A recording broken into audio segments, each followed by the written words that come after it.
Hello student, आज इस lecture में हम बात करेंगे ताम्र पाषाणकालीन संस्कृतियाँ या ताम्र पाषाणकालीन स्थल थे कौन कौन से।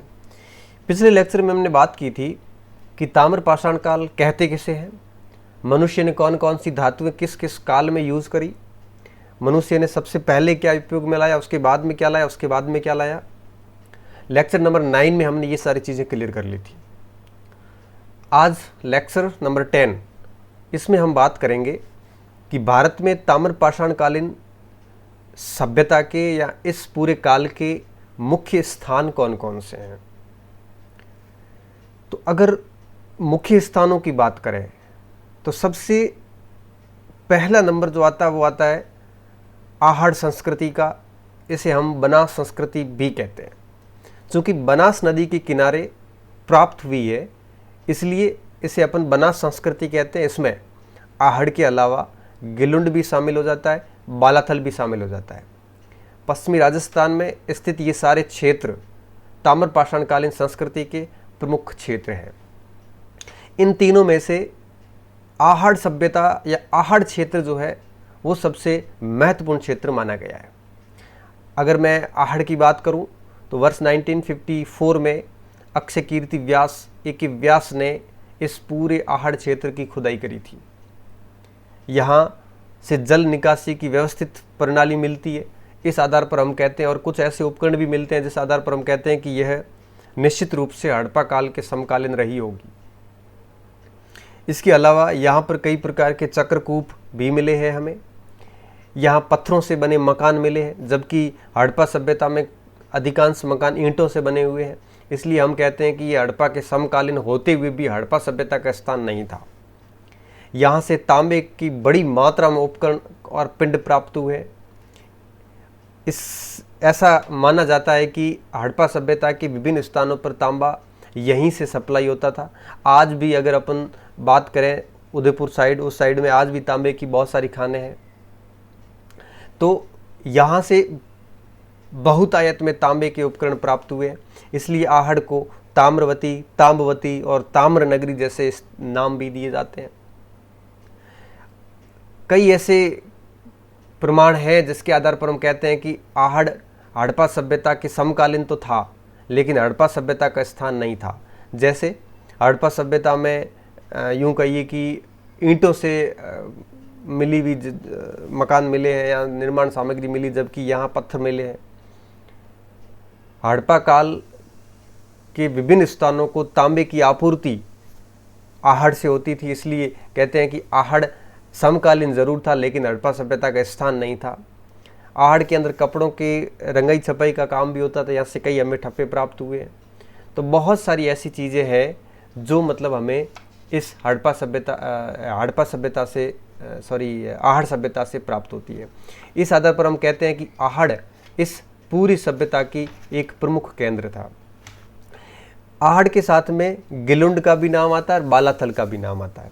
बालाथल उदयपुर वल्लभनगर में अवस्थित है और 1993 में वीएन मिश्र के नेतृत्व में इस बालाथल की खोज हुई थी। यहाँ पर कुल 22 स्तरों की खोज की जा चुकी है। यहाँ कई प्रकार के मृदभांड और यूँ कहिए कि मिले हैं जो हड़प्पा सभ्यता से साम्यता रखते हैं, लेकिन साथ ही साथ यहाँ से ताम्र मुद्राओं पर हाथी और ये चीज़ें भी प्राप्त हुई है। यहाँ मिट्टी के सांड भी प्राप्त हुए। बहुत सारी ऐसी चीज़ें प्राप्त हुई है। इस आधार पर हम कहते हैं कि बालाथल भी हड़प्पा के समकालीन रहा होगा लेकिन हड़प्पा काल से संबंधित नहीं रहा होगा। तो ये पूरी बनास संस्कृति ताम्र पाषाणकालीन संस्कृति का प्रमुख उदाहरण मानी गई है। उसके बाद में दूसरा नंबर आता है मालवा संस्कृति का। मालवा संस्कृति जिसे हम कह सकते हैं वर्तमान में मध्य प्रदेश का पूरा क्षेत्र जो है वो मालवा संस्कृति कहलाता है। इससे पूर्व यहाँ पर कायथा संस्कृति थी। मालवा संस्कृति कायथा एरन मालवा संस्कृति है। यहाँ पर ये मालवा का प्रसार पूरे मध्य प्रदेश से लेकर महाराष्ट्र के अधिकांश क्षेत्रों तक भी था। तो मालवा के इन क्षेत्रों में भी, जो कि यूं कहिए कि बनास से लगे हुए क्षेत्र ही है, यहाँ पर भी ताम्र पाषाण काल यहाँ के अवशेष हमें प्राप्त हुए हैं। उसके बाद महाराष्ट्र के जोरवे संस्कृति भी ताम्र पाषाण काल की अहम संस्कृति थी। जोरवे की संस्कृति की अगर मैं बात करूं तो इसके मुख्य क्षेत्र नेवासा, दाइमाबाद, इमाम गांव, प्रकाश, नासिक, चंदौली, ये पूरे क्षेत्र जो थे ये जोरवे संस्कृति का हिस्सा थे। और आपने पढ़ा भी होगा कि दाइमाबाद को सिंधु घाटी सभ्यता का स्थान भी माना जाता है। ये माना जाता है कि दाइमाबाद सिंधु घाटी सभ्यता का स्थल था, दक्षिणतम स्थल भी माना जाता है, क्योंकि यहाँ कई ऐसी चीज़ें प्राप्त हुई है, कई ऐसे साक्ष्य मिले हैं जो हड़प्पा सभ्यता के समकालीन साक्ष्य हैं। लेकिन इसके अंदर जो अधिकांश साक्ष्य है वो ताम्रपाषाण काल से संबंधित है।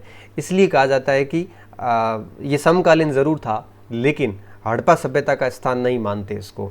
दाइमाबाद क्षेत्र को बाद में जब खुदाइयाँ की गई तो उसमें ऐसे कई उपकरण मिले जो हड़प्पा काल से संबंधित थे। इसलिए कई विद्वान आज भी हड़प्पा सभ्यता का दक्षिणतम स्थान दाइमाबाद को मानते हैं। दाइमाबाद से कई प्रकार के तांबे की वस्तुएं प्राप्त हुई है। दाइमाबाद को यूँ कहिए कि जोरवे की संस्कृति का सबसे बड़ा स्थान जो है वो दाइमाबाद माना जाता है। यहाँ पर नवदा टोली की भी खोज हुई, जो कि सबसे बड़ा ग्रामीण स्थान भी है। नवदा टोली से सबसे अधिक मात्रा में कृषिगत फसलें हमें प्राप्त होती है। बहुत सारी ऐसी चीज़ें हैं जो जोरवे की संस्कृति से हमें प्राप्त होती है। तो बनास, मालवा, जोरवे, इन संस्कृतियों के अलावा इसके अलावा आंध्र प्रदेश के कोल्लूर में भी ताम्रपाषाणकालीन संस्कृति के हमें कई प्रमाण मिले हैं। चिरांद बिहार से भी कई प्रमाण मिले हैं। इसके अलावा कायथा एरन मध्य प्रदेश से भी कई प्रकार के प्रमाण मिले हैं। इसके अलावा अगर अपन बात करें तो पाकिस्तान मेहरगढ़ क्वेटा क्षेत्र में भी कई प्रकार के प्रमाण मिले हैं हमारे को। इसके अलावा ऑलेस्टाइन के नेतृत्व में कूली संस्कृति की भी खोज हुई, वहाँ से भी हमें कई प्रकार के ताम्रपाषाणकालीन संस्कृतियाँ मिली है।